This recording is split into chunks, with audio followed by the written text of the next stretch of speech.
لله وحده والصلاة والسلام على من لا نبي بعده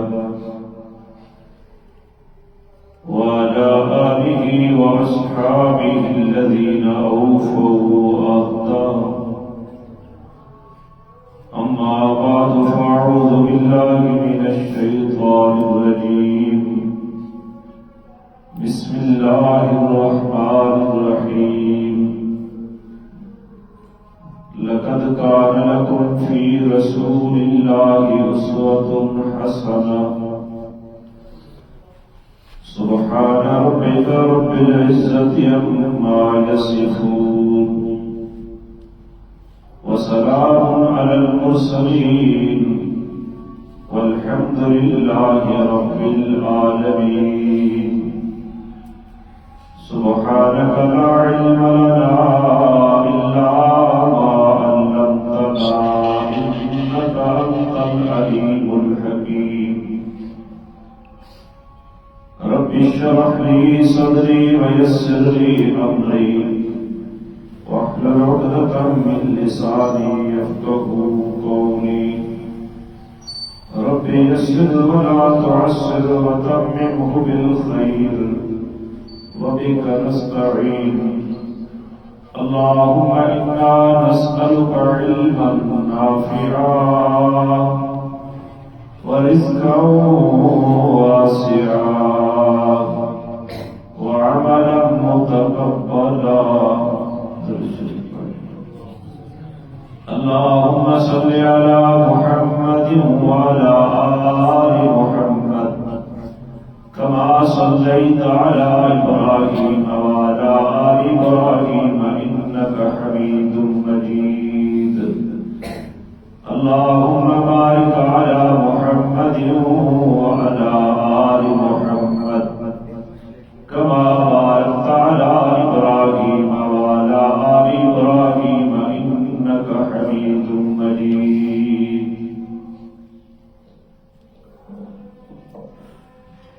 گرامی قدر سامعین حضرات،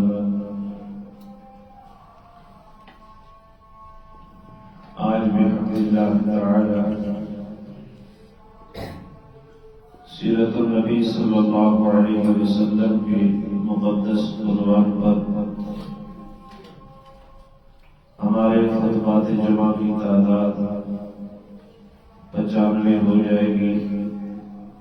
اللہ کریم صحیح صحیح بیان کرنے کی توفیق عطا فرمائے اور فریقین کو اس کے مقتضا پر 100% عمل پیرا ہونے کی توفیق عطا فرمائے.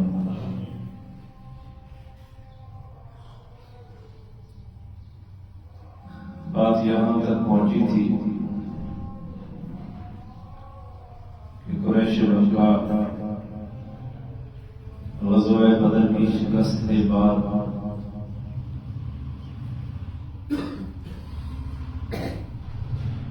سریہ زید بن حارثہ کے ہاتھوں مغلوب ہوئے تو پھر انہوں نے انتقام کا راستہ لیا. اب دو صورتیں باقی تھی، یا وہ مسلمانوں سے صلح کر لیتی یا دوسری صورت یہ تھی کہ ایسی جنگ لڑتے کہ مسلمانوں کا قلعہ کما ہو جاتا. انہوں نے دوسرے راستے کا انتخاب کیا کہ جنگ لڑی جائے. چنانچہ بدر کے بعد عبداللہ بن ابی ربیعہ، اکرمہ بن ابی جہل اور صفوان بن امیہ، یہ تینوں سرداران مکہ میں سے یہ تین اور کچھ اور افراد اکٹھے ہوئے اور انہوں نے آپس میں مشورہ کیا کہ مسلمانوں نے ہمارے سرداروں کو قتل کر دیا ہے، اب مکہ میں زندگی اجیرت بن گئی ہے، آئندہ کے لیے بغیر انتقام کے رہنا مشکل ہے. تو ابو سفیان کے تجارتی قافلے کو بچانے کی غرض سے یہ لوگ بدر کی طرف نکلے اور ایک جنگ برپا ہو گئی، جس کے نتیجے میں یہ صورتحال پیش آئی۔ تو اب ان مقتولین کا خون جو ہے اس کا مداوا کیا جائے۔ تو انہوں نے جب بدر کے حالات پیش آئے تو ابو سفیان کا جو تجارتی قافلہ تھا 50,000 دینار پر مشتمل سرمایہ اس میں لگا ہوا تھا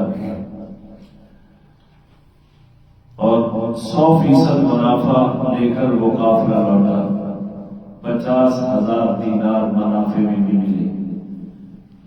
تو یہ بدر کی جنگ کے پیش نظر وہ پورا مال دارالندوہ میں رکھ دیا گیا، تقسیم نہیں کیا گیا۔ انہوں نے یہ کہا آپس میں ابو سفیان کے پاس جائیں اور مسلمانوں کے ساتھ ایک فیصلہ کن جنگ لڑے،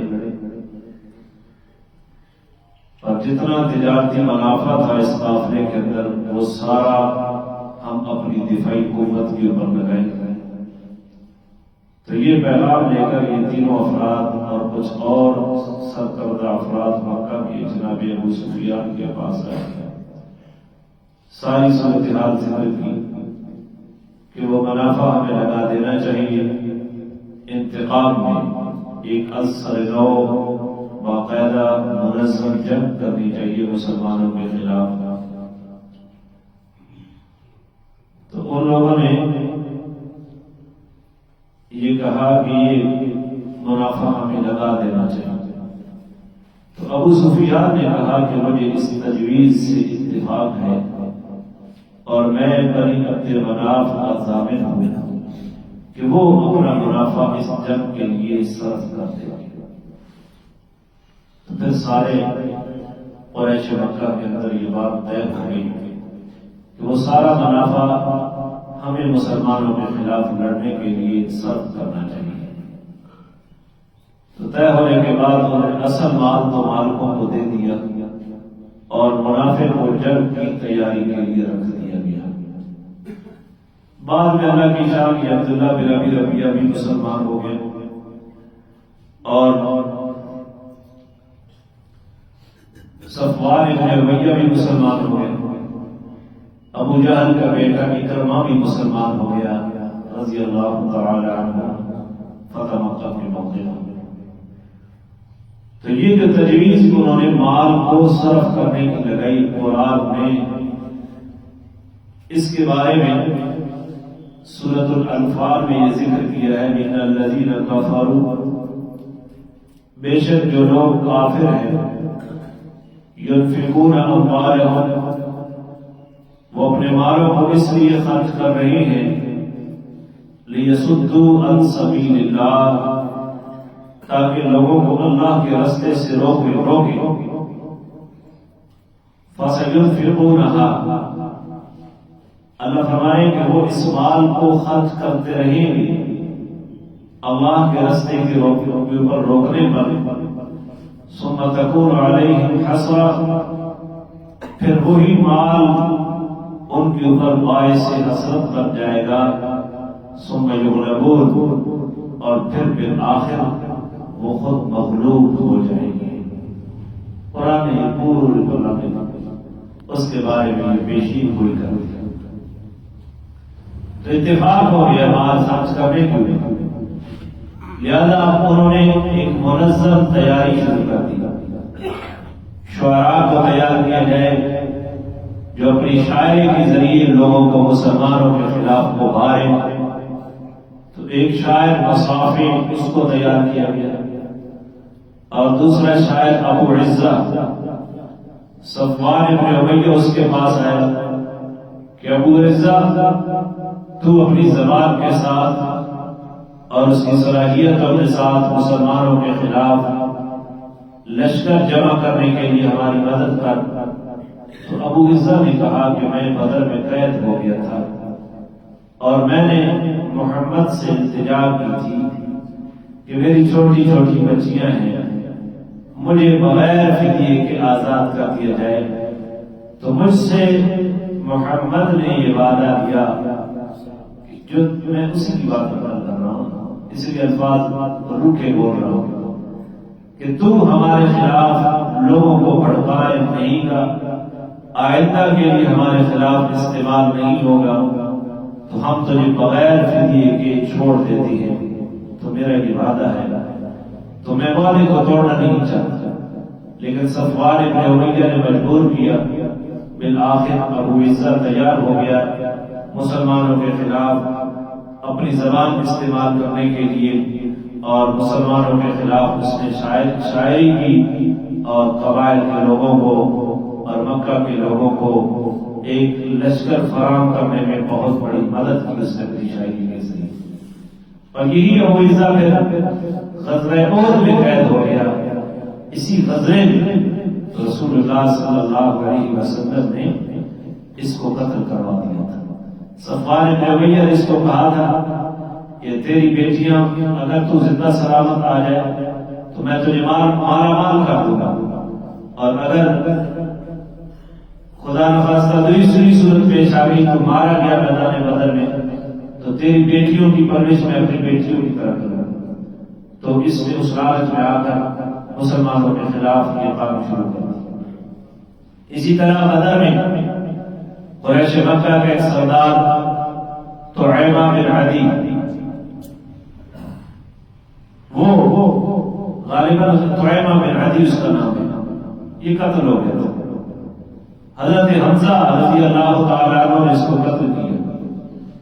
تو میدان احد کے لیے جب تیاری ہو رہی تھی تو طعیمہ بن عدی کی بیٹی نے اپنے غلام، جس کا نام واشی تھا، بڑا ماہر تیر انداز تھا، جب بھی تیر پھینکتا اس کا تیر خطا نہیں ہوتا تھا، نشانے کے اوپر لگتا تھا۔ تو طعیمہ کی بیٹی نے واشی کو کہا کہ اگر تو میرے باپ کے قاتل حمزہ کو قتل کر دے تو میں تجھے آزاد کر دوں گی۔ تو واشی نے یہ فرمائش قبول کر دی اس کی، اور جنگ بدر میں جانے کے لیے تیار ہو گیا۔ پھر واشی نے حضرت حمزہ کو شہید کیا۔ آگے جا کر واشی کو اللہ تعالیٰ نے اسلام کی توفیق دے دی، یہ اپنے مقام پہ یہ بات لائے گی اور صحابی بن گیا۔ پھر قریش مکہ نے عورتوں کو تیار کیا غزوہ احد میں جانے کے لیے۔ اس کی ایک حکمت ان کے ذہن میں یہ تھی کہ ہم اپنی عزت اور اپنی ناموس کی حفاظت کی خاطر پوری دلیری سے لڑیں گے، پیچھے عورتیں بیٹھے ہوئے کہ کہیں مسلمان ان کے اوپر حملہ آور نہ ہو جائے۔ تو 15 سرداروں کی بیٹیوں کی بیویوں نے میدان بدر میں حصہ لیا، جس میں ابو جہل کی بہو اکرمہ بن ابی جہل کی بیوی ام حکیم وہ بھی موجود تھی، اور ابو سفیان کی بیوی ہند بن عتبہ بھی موجود تھی، اور حضرت مصعب بن عمیر کی ماں بھی موجود تھی۔ یہ دوسری تو مسلمان ہو گئی فتح مکہ کے موقع پر، اور انہوں نے یہ تیاری پکڑی، اور یہ پورے لشکر میں جا رہی تھی تو شراب بھی ساتھ تھی، عورتیں بھی ساتھ تھی، معزز عورتیں بھی، اور لونیاں بھی ساتھ تھیں، گانے والیاں بھی ساتھ تھیں۔ ایک منظم طریقے سے ایک لشکر بنایا گیا۔ تو لشکر تیار ہو گیا، اور پھر جو قبائل مکہ کے گرد و نواح میں آباد تھے ان کو بھی اس لشکر کا حصہ بنایا گیا، اور ایک بہت بڑا لشکر تیار ہوا، یہاں تک کہ حبشیوں کے ساتھ ایک معاہدہ ہوا۔ جو لوگ سیرت کی کتابیں پڑھتے ہیں ان کے لیے میں عرض کرتا ہوں، وہاں ایک لفظ استعمال ہوتا ہے کہ لشکر میں احابیش بھی شریک تھے۔ احابیش کا کیا مطلب ہے؟ مکہ کے زیریں علاقے میں، نچلے علاقے ایک پہاڑ تھا جس کا نام حبشی تھا، اس کے ایک وادی کے اندر حبشی قبائل کے ساتھ معاہدہ ہوا قریش مکہ کا مسلمانوں کے خلاف جنگ لڑنے کے لیے۔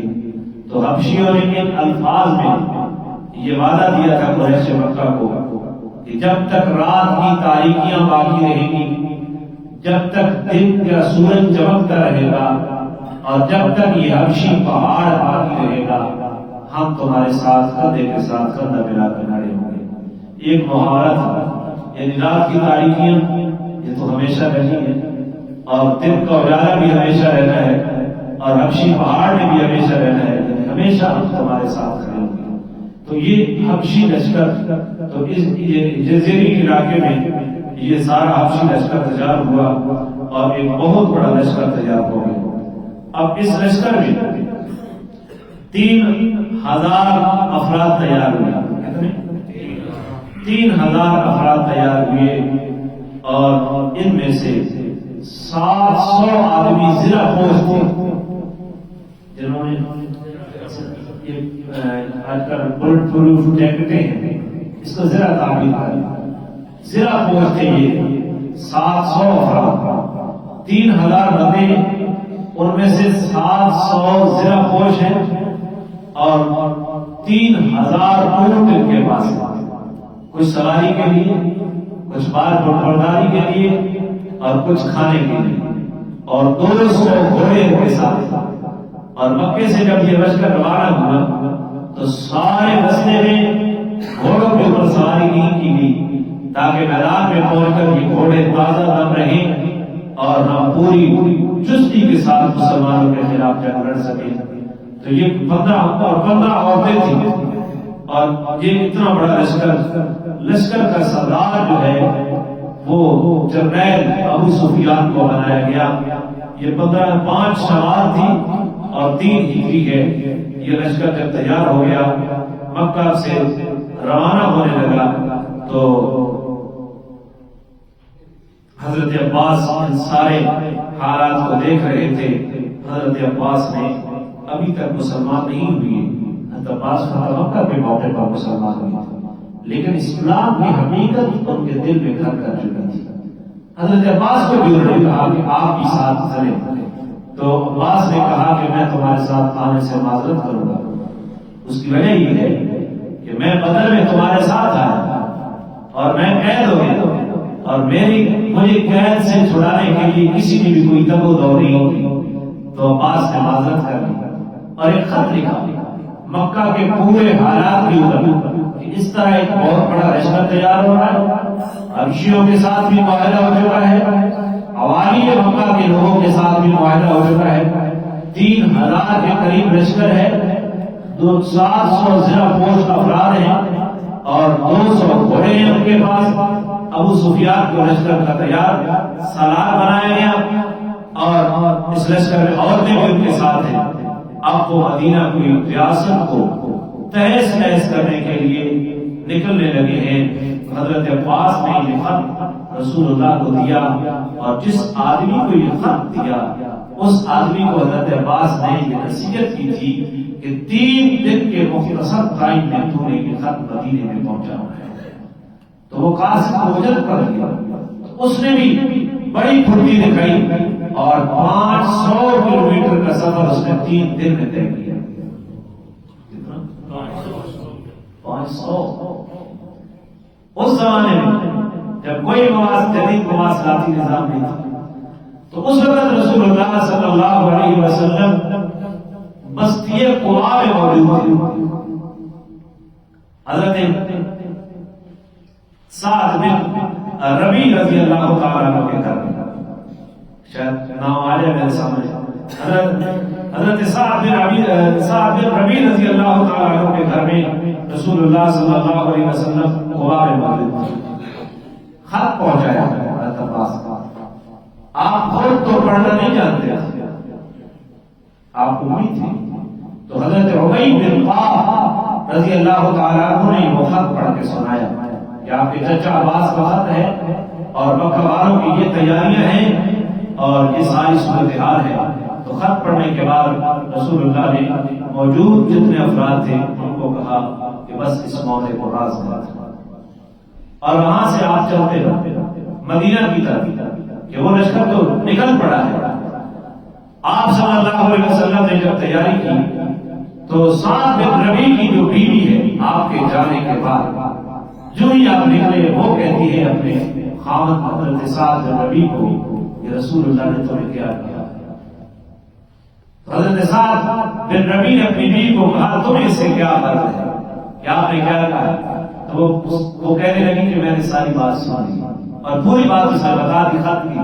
تو اپنی بیوی کو پکڑ کر سعد بن ربیع رسول اللہ کے پاس لے آئے، اس خطرے کے پیش نظر کہ بعض عورتوں کے ذریعے سے راز فاش ہو جائے گا اور الزام میرے اوپر آئے گا۔ تو وہاں تو ابی بن کعب تھے اور آپ تھے اور میں تھا، لہذا سعد بن ربیع نے اپنی بیوی کو حضور کے سامنے پیش کیا تو حضور صلی اللہ علیہ وسلم کو ساری بات بتائی گئی۔ حضور نے فرمایا جاؤ چھوڑو، عورتوں کو جانے دو، ان سے ہماری کوئی غرض نہیں۔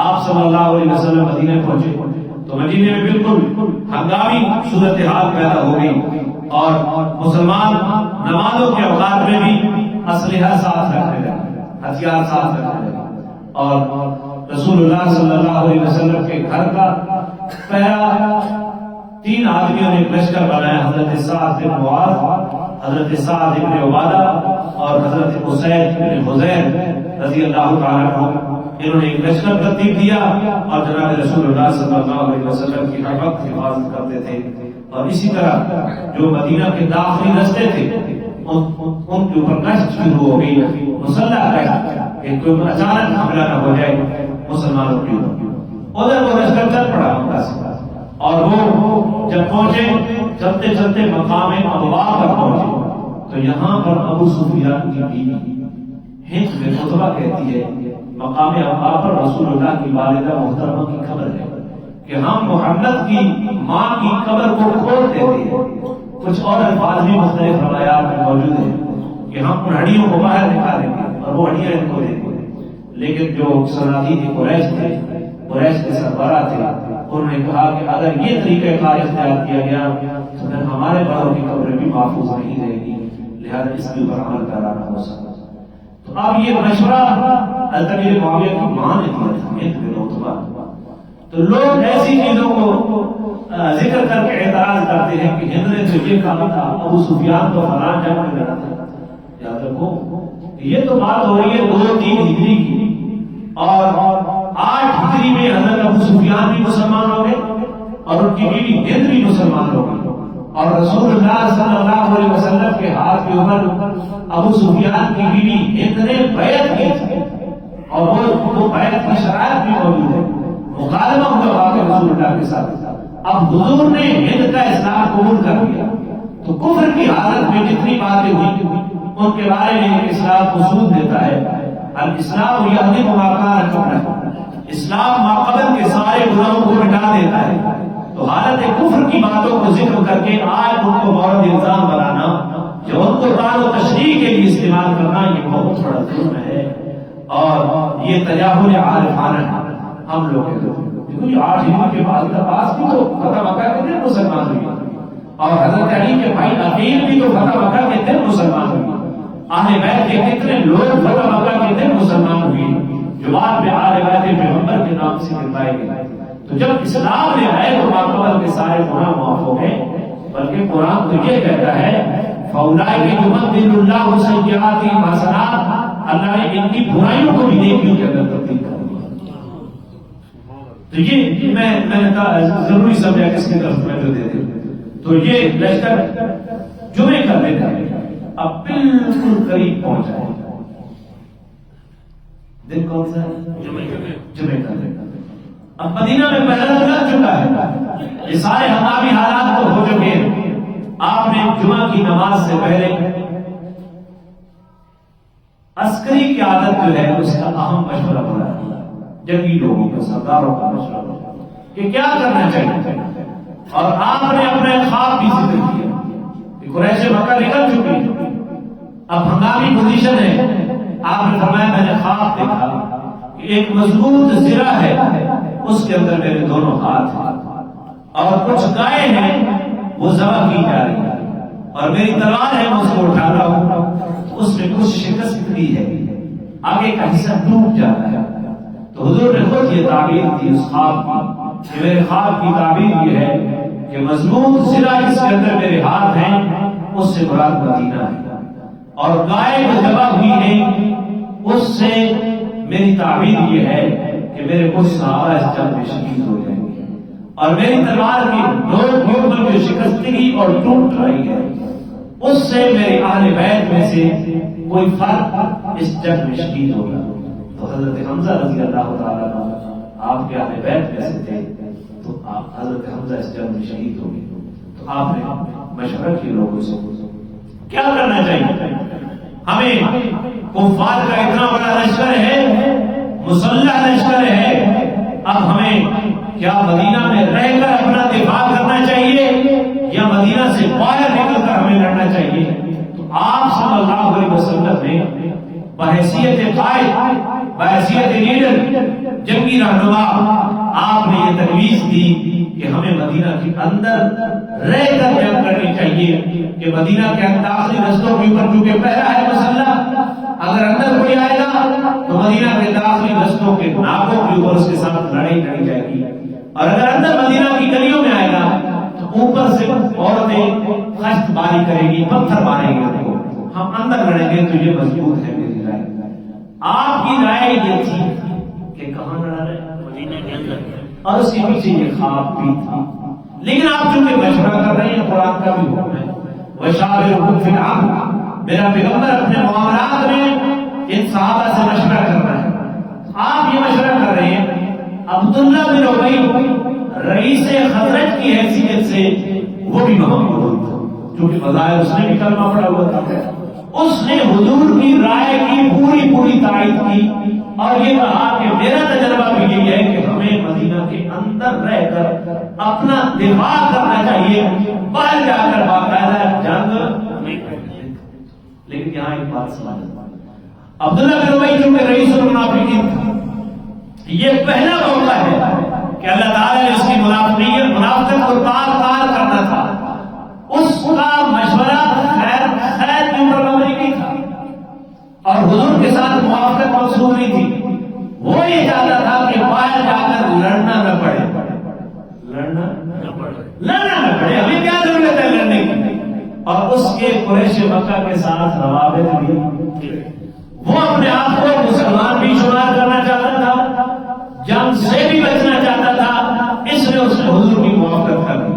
اور ادھر کچھ نام ہے، ایک نام ہے حضرت حمزہ کا اور دوسرا نام ہے حضرت سعد بن عبادہ کا، اور ایک نام ہے حضرت مالک بن سنان غالبا رضی اللہ تعالیٰ عنہ، نعمان بن مالک انصاری رضی اللہ عنہ، اور کچھ انصار مدینہ کے نوجوان اور مہاجرین میں سے بھی کچھ لوگ.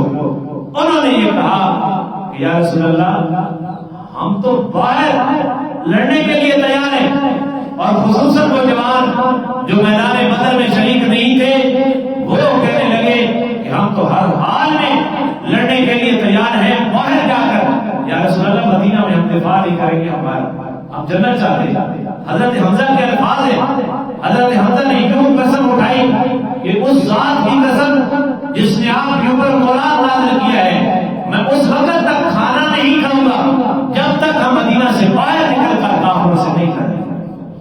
اور حضرت مالک ابن سنان نے جو جملے کہے وہ میں پڑھ دیتا ہوں. یا رسول اللہ، لا تحرمنا الجنہ، اے اللہ کے رسول ہمیں جنت سے محروم نہ کیجیے. فوالذی بعثک بالحق لا تدخلن الجنہ، اس ذات کی قسم جس نے آپ کو حق دے کر بھیجا ہے، میں ضرور جنت میں داخل ہو کر ہوگا.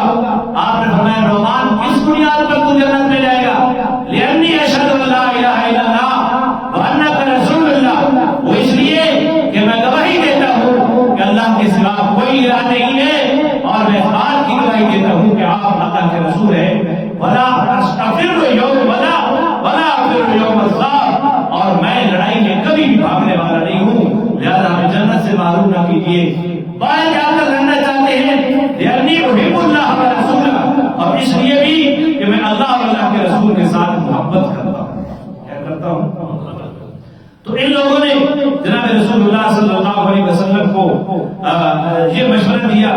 تو آپ صلی اللہ علیہ وسلم نے جمعہ کی نماز پڑھائی.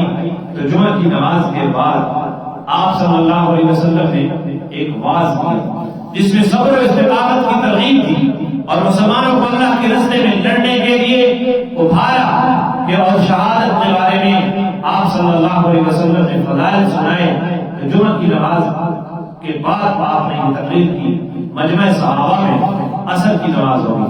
عصر کی نماز تک مدینہ کے جو گرد و نواح میں بسنے والے مسلمان تھے وہ بھی آ گئے اور آپ صلی اللہ علیہ وسلم عصر کی نماز کے بعد اب یہ آپ تو صحابہ کا شوق سن چکے تھے، یہ تو گویا خنجر تسلیم سے اپنے آپ کو شہید کروا چکے تھے، تسلیم سے، اور یہ شہادت کے لیے. اور آپ کو یہ بھی یاد ہوگا میں نے پیچھے بتایا کہ بدر میں جب قیدیوں کے بارے میں مشورہ ہو رہا تھا، 70 قیدیوں کے بارے میں کہ ان کو قتل کرنا چاہیے یا ان کو رہا کرنا دینا چاہیے، تو وہاں مشورہ یہ طے ہوا کہ ان سے فدیہ لے کر ان کو رہا کرنا دینا چاہیے. تو حضور نے فرمایا اگر آج رہا کرو گے تو اللہ کی جانب سے یہ اشارہ ہے اس بات کی طرف کہ آج 70 رہا کرو گے نا کہ اتنے بندے تمہارے شہید ہوں گے، اتنے بندے تمہارے. تو صحابہ نے کہا یا رسول اللہ شہادت ملے تو اس سے بڑی عظمت کیا ہے، ہم شہادت گوارا کر لیں گے، آج ان سے فدیہ لے کر ان کو آزاد کر دو، فدیے سے آئندہ کے لیے اپنی دفاعی بجٹ کو مضبوط کرو اور ہمیں جنگ کرنی چاہیے. تو یہ وہ مقام آ گیا اور قیدیوں کو یہاں میدان احد میں 70 صحابہ شہید ہو گئے تھے. اس کو کسی کی ناکامی نہیں کہتے، یہ ایک امتحان تھا اللہ تعالیٰ کی جانب سے. اور قرآن کی آیات کو جب میں پورا غزوہ احد بیان کروں گا، قرآن کی آیات سامنے رکھ کر آپ کو تو قرآن کریم جو کچھ بیان کرتا ہے اس کو کروں گا. تو اس کے بعد رسول اللہ صلی اللہ علیہ وسلم نے دوہری سرہ پہنا، گھر گئے، ابو بکر ساتھ گئے اور عمر ساتھ. حضور گھر کے ساتھ کون گئے؟ عہد کے لیے جا رہے تھے، آپ کو جنگی لباس پہنوایا ابو بکر عمر نے. دنیا میں ابو بکر عمر نہ میدان عہد کی تیاری کے لیے ساتھ، اور پھر قبر میں بھی رسول اللہ کے ساتھ. قبر سے اٹھتے ہوئے حضور نے فرمایا میں عمر اور ابو بکر یوں اٹھیں گے، اور میدان معاشر میں جب رسول اللہ صلی اللہ علیہ وسلم حوض کوثر پلا رہے ہوں گے اس وقت بھی ابو بکر و عمر حضور کے ساتھ کھڑے. اور لوگوں کو سوچنا چاہیے، خمینی نے اپنی کتابوں میں لکھا ہے، ملا باقر مجلسی نے اپنی کتابوں میں لکھا ہے، پڑھو کہ وہ کہتے ہیں جب ہمارا امام آئے گا، امام زمانہ، وہ روزہ رسول میں جائے گا اور ان قبر والوں کو باہر نکالے گا. دو جو ساتھ پڑے ان کو سولی پہ چڑھے گا. انہیں فکر کرنی چاہیے جو حضور کے سفر کے ساتھی ہیں، حضرت کے ساتھی ہیں، دنیا کے ساتھی ہیں، قبر کے ساتھی ہیں، حشر کے ساتھی ہیں، جنت کے ساتھی ہیں، ان کو رسول سے جدا کرتے کرتے خود کہیں کٹ کر جہنم کیسا بنا. تو ابو بکر عمر ساتھ گئے، دوہری سرہ پہنائی، حضور صلی اللہ علیہ وسلم کو امامہ بنوایا اور آپ کا جنگی لباس ابو بکر عمر نے تیار کروایا. یہ اندر چلے گئے حجرے میں، باہر حضرت سعد ابن معاذ اور حضرت اسید ابن حضیر رضی اللہ تعالی عنہما، یہ دونوں انصاری صحابی ہیں. انہوں نے صحابہ کو یہ بات کہی کہ رسول اللہ کی مرضی تھی کہ ہم مدینہ کے اندر رہ کر دفاع کریں، تم نے آپ کو اپنی مرضی کے خلاف مجبور کیا ہے، لہذا ہمیں چاہیے کہ ہمیں حضور کو اختیار دینا چاہیے، یا رسول اللہ آپ کی جس طرح مرضی ہو اس طرح کرنا چاہیے.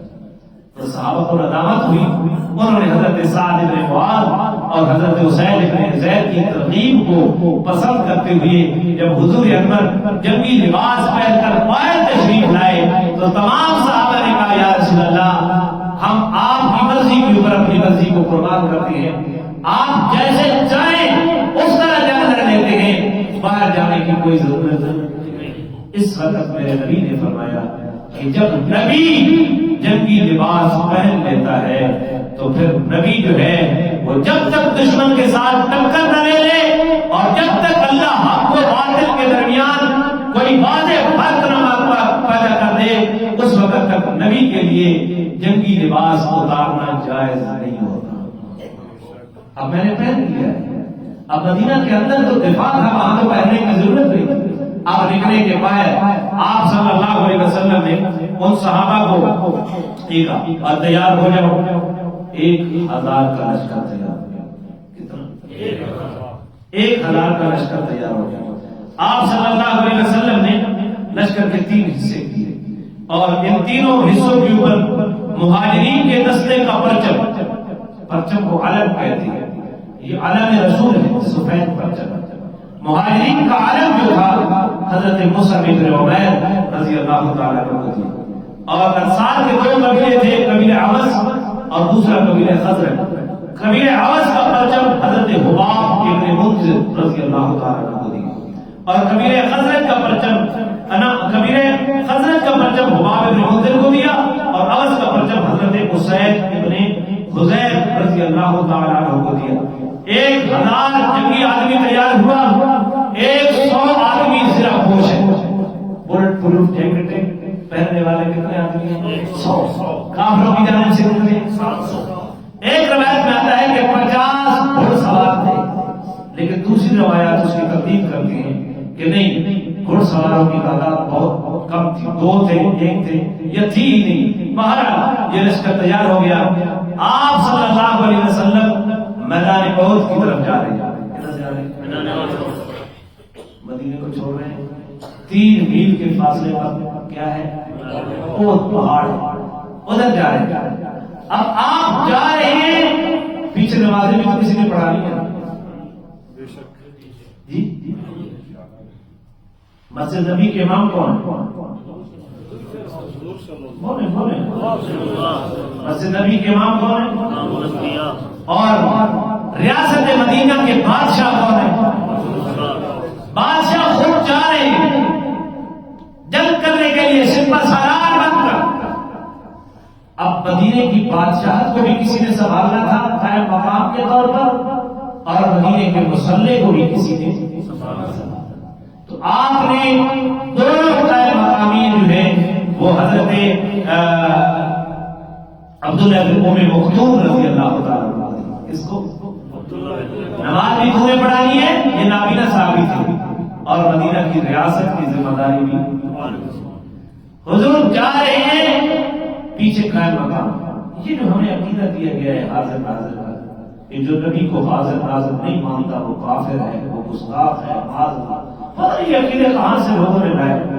آپ نظرے کے لیے جا رہے ہیں، پیچھے قائم مقام بنا رہے ہیں، آپ اگر ہر جگہ پہ موجود ہوں تو عبداللہ بن ام مکتوم کو اپنی نیابت میں چھوڑنے کا کوئی مقصد بنتا ہے؟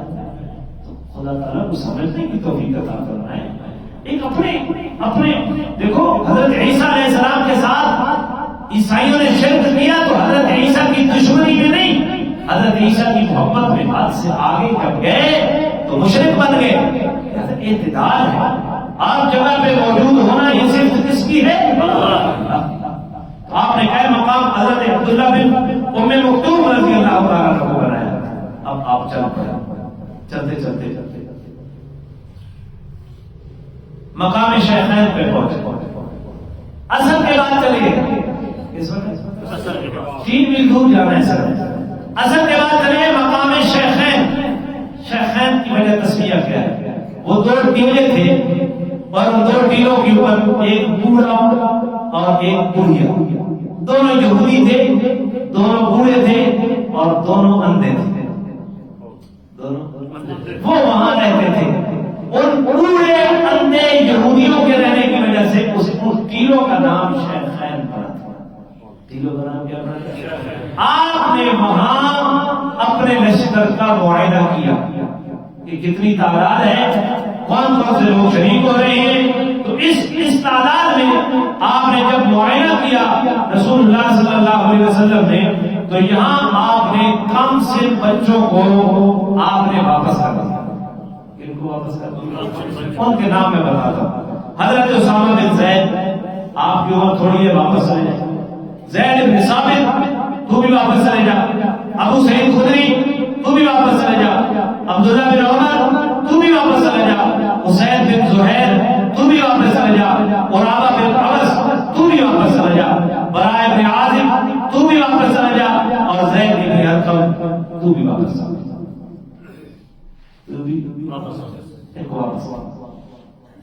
چلو میں ایک بات بتا، حضرت عمر بن عبدالعزیز کا زمانہ جب آیا تو حضرت عبداللہ بن عمر کے شاگرد تابعی نافع رحمہ اللہ، ان سے عمر بن عبدالعزیز خلیفہ وقت نے انہوں نے پوچھا کہ عبداللہ بن عمر کس جنگ میں حضور کے ساتھ اور کس جنگ میں نہیں تھے. تو حضرت نافع نے بتایا کہ میرے استاد عبداللہ بن عمر غزوہ بدر میں شریک نہیں تھے کیونکہ آپ کا بچپنا تھا، اور غزوہ احد میں آپ گئے اور آپ کی عمر جو تھی وہ 14 سال تھی، 15 نہیں تھی، 14 تھی. آپ نے واپس کر دیا کہ ابھی تو جنگی فوجی نہیں بن سکتا. کتنی عمر ہے؟ عمر بن عبدالعزیز اسی وقت اپنے کاتب کو حکم دیا کہ عمر لکھ لو کہ بندے کو فوج میں بھرتی ہونے کے لیے عمر چاہیے کتنی؟ 15 سال. 15 سال. تو لکھ لوگ ہم سے وظیفہ مانگتے ہیں اپنے بیٹوں کا، اپنے بھائیوں کا، لہذا جن بچوں کی عمر 15 سال ہو جائے وہ جنگی فوجی ہیں، وہ فوج میں بھرتی ہیں، ان کو وظیفہ ہو دیا جائے گا.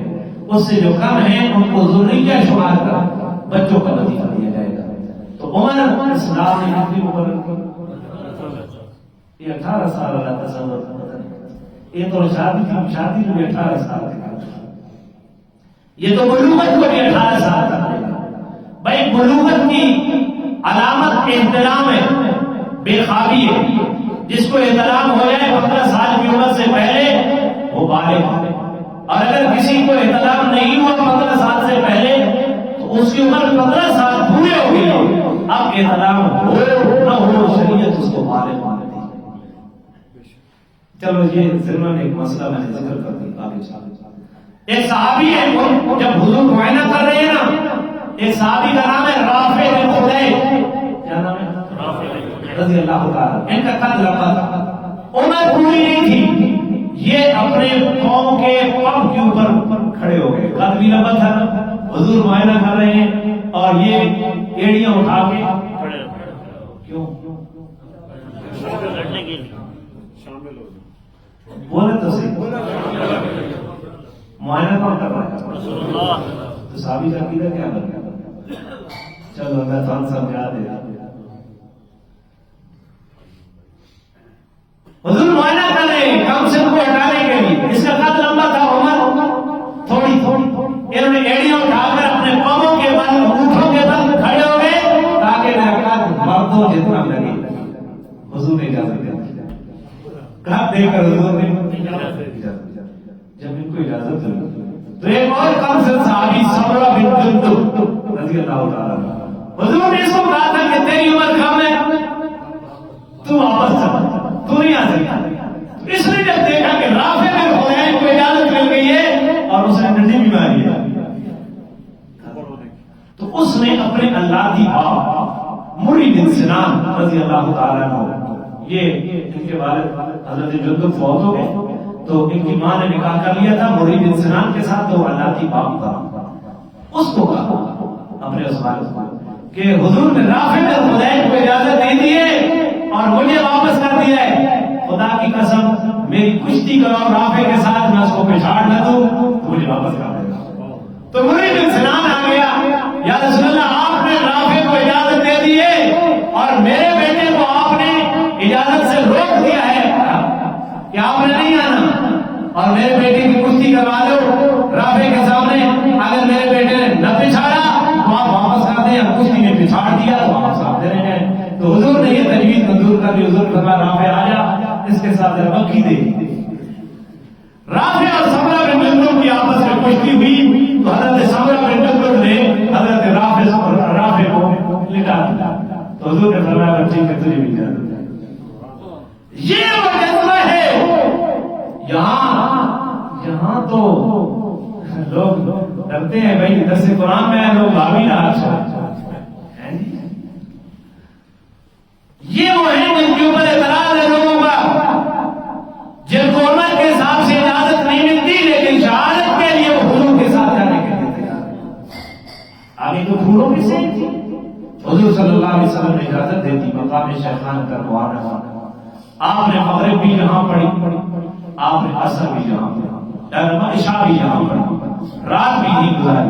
پھر صبح آپ صلی اللہ علیہ وسلم طلوع فجر سے پہلے آپ نکل پڑے، اور طلوع فجر سے پہلے آپ جب نکل پڑے تو وہ مقام کون سا ہے ذرا میں دیکھ لوں. اور یہاں رات جب گزاری نا مغرب اور عشاء پڑھی تو 50 صحابہ کو آپ نے منتخب فرمایا پہرے کے لیے. محمد ابن مسلمہ رضی اللہ تعالیٰ عنہ کے کمانڈ ان کے ہاتھ میں تھی اور 50 صحابہ ان کے ماتحتی میں تھے. تو اس رات میں پہرا لگا دیا تھا. تو دائرہ اسباب میں اپنے حفاظتی پروگرام بنانا یہ توحید کے خلاف نہیں ہے. اسباب کو اختیار کر کے بھروسہ کسی پر کرنا ہے اور اسباب کو اختیار نہ کرنا یہ سنت کے خلاف ہے. لیکن بھروسہ اسباب کے اوپر نہیں کرنا. بھائی تالا لگانا ہے تو جو ڈالوں گا یہ تالے کی کیا حیثیت ہے. لیکن دائرے اسباب میں آپ نے کیا کرنا ہے؟ چوری سے بچنے کے لیے تالا لگانا ہے. تو آپ نے یہاں اور پھر آپ صلی اللہ علیہ وسلم کی ذات کا پہرےدار کون تھا؟ حضرت ذکوان بن عبداللہ بن قیس. حضور کا باڈی گارڈ کون تھا؟ یہ نام رکھے کرو. ذکوان ذال کے ساتھ ہے، کاف کش والا ذکوان نام رکھے کرو. یہی تو یاد لینے کی بات ہے. تو یہاں آپ صلی اللہ علیہ وسلم رات گزاری اور رات گزارنے کے بعد آپ صلی اللہ علیہ وسلم یہاں سے چل پڑے اور پھر آپ نے آگے جا کر میدان احد کے قریب فجر کی نماز پڑھائی. اب فجر کی نماز پڑھانے کے بعد جب روشنی ہوگی دشمن نے اس لشکر کو دیکھ لیا اور آپ نے دشمن کے لشکر کو. ویسے میرا ارادہ تھا پونے پہ بات ختم کرنے کا، لیکن چونکہ بات کو ایک اسٹیپ پہ ختم کرنا ہے تو میں تھوڑی سی بات کر کے اس کے بعد ختم کر دیتا ہوں. 2-4 منٹ. یہاں دشمن آمنے سامنے تھا. عبداللہ بن ابی بھی ساتھ آ رہا ہے. اس کا مشورہ وہاں مدینے میں نہیں مانا گیا. مشورہ تو حضور کا بھی نہیں مانا گیا نا. مشورے میں بات طے ہوئی باہر نکلنے کے لیے. یہ بھی اصل میں بات چلا. اس نے حضور کے ساتھ مغرب بھی پڑھی، عشاء بھی پڑھی، شیخین کے مقام پر رات بھی رہا، صبح آگے جا کر پڑھی.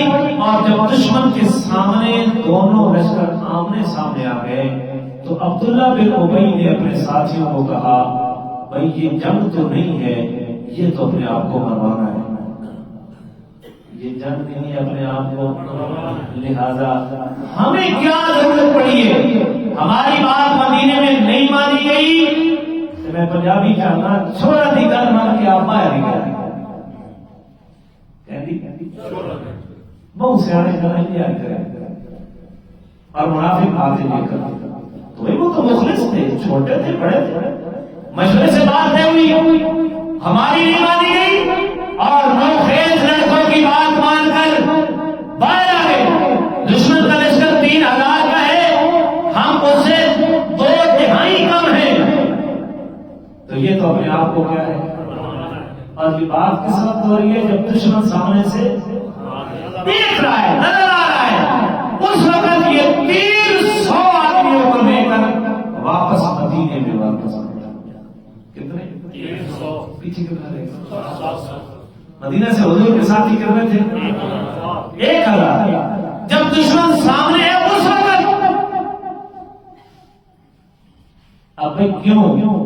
اگر بات کی ہوتی اسے اعتراض تھا کہ میری بات نہیں مانی گئی اور لڑکوں کی مانی گئی ہے تو اس کو مدینے سے باہر ہی نہیں آنا چاہیے تھا. میں نہیں آنا تو سمجھ لو. لیکن یہ ساتھ آیا. مغرب بھی پڑھی حضور کے ساتھ، عشاء بھی پڑھی حضور کے ساتھ، رات بھی رہا حضور کے ساتھ، پھر فجر بھی حضور کے ساتھ پڑھی. فجر کے بعد جب روشنی ہوگی دشمن سامنے دیکھ رہا ہے اس وقت یہ 300 بندوں کو لے کر یہ بہانہ بنا کر یہ لڑائی نہیں ہے، یہ تو اپنے آپ کو مروانا ہے اور اتنے بڑے لشکر کے ساتھ ٹکرا دینا ہے ہمیں. ہماری بات نہیں مانی گئی، ہم واپس ہوتے. مسئلہ سمجھا. مسئلہ یہ تھا کہ اس نے سمجھا کہ یہاں جب میں واپس ہوں گا تو عام فوج میں اضطراب پیدا ہو جائے گا، عام فوجی بزدل ہو جائے گا، لوگ ہمت ہار دیں گے اور دشمن کا حوصلہ بلند ہو جائے گا. یہاں مسلمانوں کے اوپر دشمن ٹوٹ پڑے گا اور مسلمانوں کی قوت تیز نیز ہوگی. جب تیز نیز ہو جائے گی تو مدینہ میں جو سرداری کا خواب تھا میرا وہ پورا ہو جائے گا. سرداری کا خواب کیا ہو جائے گا؟ اس کی لڑائی حضور کے ساتھ سرداری کی تھی. جب اس نے سمجھا کہ اب اسلام